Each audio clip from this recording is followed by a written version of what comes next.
Hello, welcome my dear student to today's daily news analysis. ये होगा आपका 24 जून 2026 Arunachal times का हम लोग स्टार्ट कर रहा है। पहला news, Arunachal launches teleradiology hub at TRIHMS hospital. So ये बहुत ही डेवलपमेंट और अच्छा का बात है कि अरुणाचल प्रदेश का हेल्थ एंड फैमिली वेलफेयर का जो मिनिस्टर है बायू बियोराम वागे, वो स्टेट ऑफ आर्ट में स्टेट टेली रेडियोलॉजी हब को इनाग्रेट किया है। नाउ ये जो इंस्ट्रूमेंट है, ये एक ऐसा सिस्टम है जिससे हम लोग ज़्यादातर रेडियोलॉजी का information as well as picture और कम्युनिकेशन का जो सिस्टम है, जैसे आप लोग मोबाइल में एक दूसरा को फ़ोन करता है हम लोग, यानी कि एक दूसरा को हम लोग वीडियो कॉल कर सकता है ना। सिमिलरली ज़्यादातर आपका जो अदर प्लेसेस अरुणाचल का फार फ्लंग एरियाज़ में जहाँ भी डिजिटल इमेजिंग या तो एक्सरे से रिलेटेड कोई भी इंफॉर्मेशन है, उसको हम just like a mobile phone के तरह ही ये सिस्टम में हम उसको टेलीपैथी कर सकता है। एक जगह से दूसरा जगह कोई भी इंफॉर्मेशन हो, स्पेशली रेडियोलॉजी से रिलेटेड, चाहे वो सीटी स्कैन का रिपोर्ट क्यों ना हो, कोई ट्रॉमा का एक्स-रे का रिपोर्ट क्यों ना हो, तो उसको हम सीधा instead of coming to direct Itanagar, हम कहीं भी प्लेसेस में जहाँ-जहाँ इसका प्रोविज़न है, उससे हम टेलियो रेडियोलॉजी से कनेक्ट करते हुए आपका जो इमेजिंग है, इन्फॉर्मेशंस है, उसको हम फार फ्लंग एरिया से ईज़िली डॉक्टर यहाँ में ऑनलाइन रह के कंसल्ट करके उसको बता सकता है। ठीक है?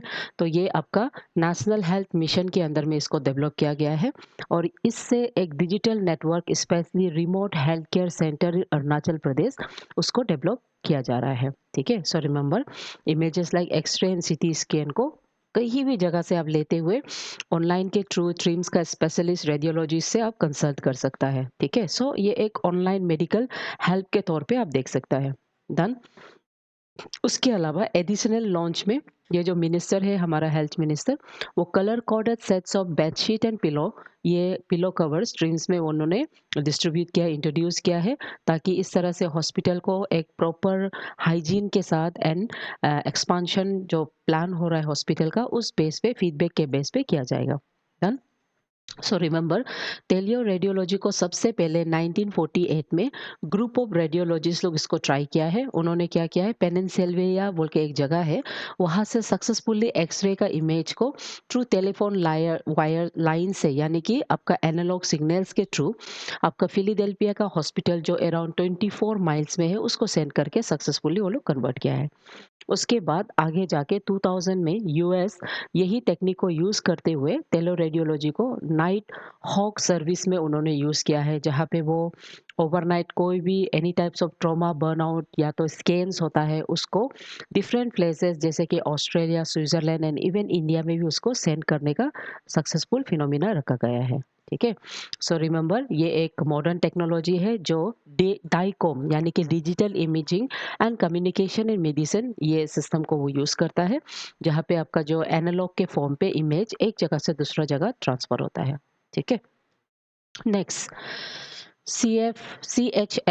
CHF conducts awareness program on Guerrilla cultivation. Now, Arunachal Pradesh का college of horticulture and forestry जो पासीघाट में है, they have conducted a awareness program on the cultivations of गेरेवा फ्लावर्स। ठीक है?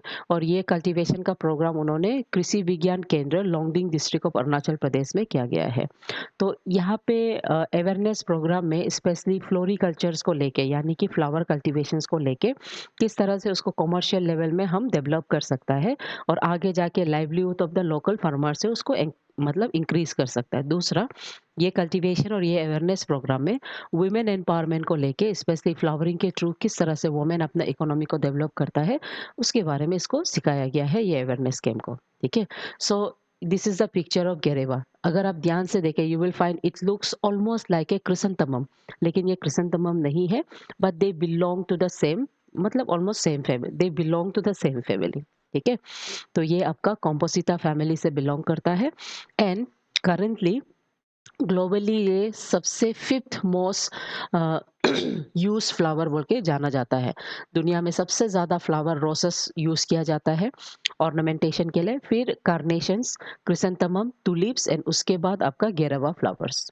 ठीक है, तो ये याद रखिए कि अरुणाचल प्रदेश में भी ये फ्लावर को कल्टीवेशन करने का कैपेसिटी रखता है, क्योंकि इसमें जो पर्टिकुलर कंडीशंस है ये आपका डिस्ट्रिक्ट्स लाइक एलटीसी एरियाज वो लोग उसके लिए बहुत प्रिवेलेंट माना जाता है।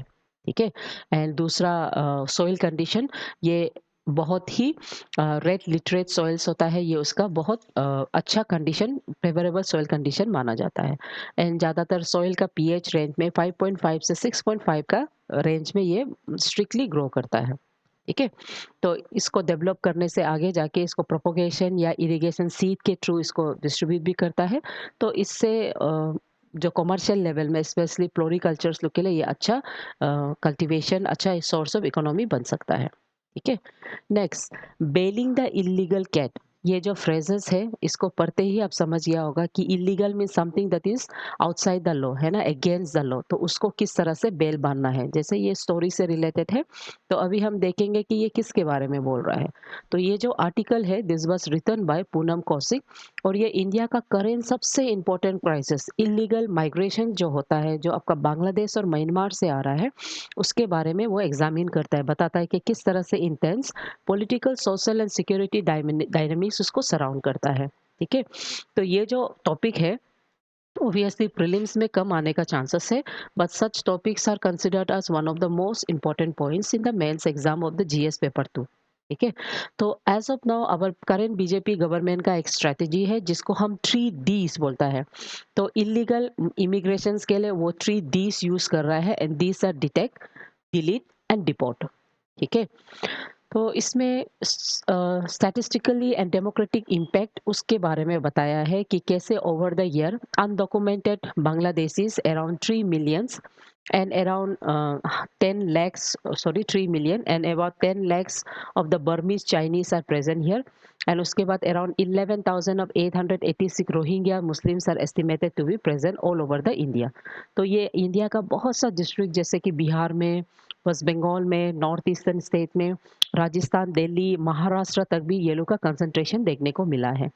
एंड नॉर्थ ईस्टर्न में कुछ कुछ सर्वे का रिकॉर्ड रखा गया है, जिसमें नागालैंड में 1991 में देवर अराउंड 20,000, लेकिन as of now they are around 75,000। दूसरा, त्रिपुरा में over the year in 1951 Tripura का अपना इंडिजिनियस पॉपुलेशन 59.1% था, लेकिन अभी ड्यू टू करेंट इनफिल्ट्रेशन के वजह से उसका इंडिजिनियस का जो पॉपुलेशन है हार्डली 31.1% बन गया है। दैट मीन्स लोकल आइडेंटिटी का इरोशन देखने को मिल रहा है। ठीक है, तो ग्राउंड रियलिटी और पॉलिटिकल रेटोरिक में हम क्या पढ़ेंगे। सो डिपोर्टेशन एक बहुत ही important diplomatic and legal complex है। यहाँ में नेशनल वेरीफाई करना है, एंड उसके बाद दूसरा जो नेशन है जिसका वो पीपल माना जा रहा है वो एक्सेप्ट करना है, तब जाके गवर्नमेंट वो लोग को एक मास में डिपोर्टेशन कैंपेन को रूल कर सकता है। तो इसमें बहुत सा आर्टिकल में और एज वेल एज ये आर्टिकल में ऑपरेशन पिन कोड के बारे में बताया है, जहाँ पे ये जो पोरस बॉर्डर्स के वजह से, है ना, जितना भी पीपल है उसका ट्रांजैक्शन एंड इंसर्जेंस ये सब एक्टिविटीज राइज होने के वजह से ये नेशनल सिक्योरिटी को थ्रेट करता है। ठीक है, so what are the points जो एग्जाम से हम याद करेंगे। सबसे पहले इंडिया और बांग्लादेश का बॉर्डर इट्स अराउंड 4096 किलोमीटर। यहाँ पे बहुत पोरस बॉर्डर है, बहुत रिवर एंड टेराइन्स है, डेंस पॉपुलेटेड फॉरेस्ट सिस्टम है, जिसके वजह से यहाँ पे बहुत सा undocumented crossing, human trafficking, fake currency and even infiltration देखने को मिलता है। दूसरा, insurgency and radicalisation, since forest उसका जो बॉर्डर पोरस होने के वजह से नॉर्थ ईस्ट सेफ हेवन बन जाता है इंसर्जन ग्रुप्स के लिए, एंड इसी के वजह से ये यहाँ में बहुत सा intelligent agency, unregulated religious structures near the international line बन रहा है, जो डायरेक्टली आगे जाके इंडिया का रीजनल इंटीग्रिटी को हैम्पर करेगा। सो एज ऑफ नाउ ये चैलेंजेस को टैकल करने के लिए गवर्नमेंट बहुत सा लेजिस्लेटिव काउंटर मेजर्स रखा है, जैसे NRC, national register of citizen. दूसरा है सीएए यानी कि सिटीजन अमेंडमेंट एक्ट। ठीक है, दूसरा वेरॉन वेनर माइग्रेशन थ्योरी। सो वेरन मैगर एक सोशोलॉजिस्ट है एंड उन्होंने एक माइग्रेशन थ्योरी के बारे में बताया। वो बोलता है population flows across boundary do not merely happen, more often they are made to happen. यानी कि ज़्यादातर माइग्रेशन जो होता है वो कभी भी चाह के नहीं होता है बल्कि they are force to happen. जैसे एग्जाम्पल हम देगा चकमा एंड हजों का 1970s में जो चित्तगांव हिल में जो डैम बन रहा था जिसके कारण these people were pushed in from beyond their own country, उससे पुश करते हुए वो लोग इंडिया का जो टेरिटरी में आके एज अपना वो लोग यहीं पे सेटल हो गया। तो ये जो थ्योरी है ये उसके बारे में बताता है। ठीक है। So dilemma of deportation. Now legally ऐसा है कि इंडिया कभी भी जितना भी नेशन मतलब इलीगल इमिग्रेंट्स है उसको मासिव डिपोर्टेशन वो एक साथ में नहीं करता है अनटिल एंड अनलेस जो दूसरा नेशन उसको एक्सेप्ट नहीं करेगा। तो बांग्लादेश हिस्टोरिकली डिनाई करता है ये इलीगल फ्लोस को, उसके वहां से हुआ है एंड इसके वजह से इंडिया जो कभी भी पूरा डंप नहीं कर सकता है वो इलीगल इमिग्रेंट्स को। ठीक है। दूसरा जियोपॉलिटिकल बैलेंसिंग एक्ट। जैसे चाइना का एक्सपेंशन नेबरिंग स्टेट में हो रहा है तो इसलिए इंडिया अपना ही बैलेंस डोमेस्टिक सिक्योरिटी को बैलेंस करने के लिए एज वेल एज अपना डिप्लोमेटिक रिलेशनशिप को विद द नेबर्स मेंटेन करने के लिए इसलिए एक geopolitic balance specially in terms of migration illegal migration को लेके कर रहा है। ठीक है। Next is MCQ. Arunachal teleradiology से consider the following statement regarding the medical network teams packs and risk. तो RIS is primarily used as a database software to manage patient pattern workflows, scheduling and building data within a radiological department. दूसरा PACS is dedicated to digital storage, transmission and retrieval of the high resolution medical images. ठीक है। तो इसमें से कौन सा correct है? तो इसमें से दोनों ही करेक्ट है। ठीक है। आंसर भी आपको बता दिया है। उसके बाद the state of the art State Teleology Hub launch in Arunachal Pradesh is hosted at which of the following institute? तो ये आपका Tomo Riba institute of medical Tomo Riba institute of health and medical science TRIHMS उसमें कर रहा है। ठीक है। उसके बाद ने component often seen in the news related to agriculture funding and technological expansion by ICAR stands for north eastern hill component. ठीक है। उसके बाद विद रेफरेंस टू गेरबा cut flower cultivation it is highly tolerant to water logging and exhibit. नहीं, ये water logging से बिल्कुल नहीं होता है। पीएच जो इसका 5.5 से 6.5 के अंदर में होता है। Vulnerability to open air elements yes हो सकता है। Heavily dependent on protected structures like naturally ventilated poly houses जैसे ग्रीन हाउस की तरह यस ये सही है, ऊपर का गलत है। ठीक है। तो सिर्फ 2 सही है। उसके बाद मेंस का सेक्शन में आपको क्वेश्चंस लाइक टेली रेडियोलॉजी यानी कि डिजिटलाइजेशंस इन द मेडिकल साइंस वो कैसे आपका जो टोपोग्राफी के वजह से, उसके बाद ये जो नेचुरल क्लैमिटीज की वजह से जो डिफिसिट होता है स्पेशली नॉर्थ ईस्टर्न स्टेट्स में उसको कैसे टैकल करेगा ये पूछा जा सकता है।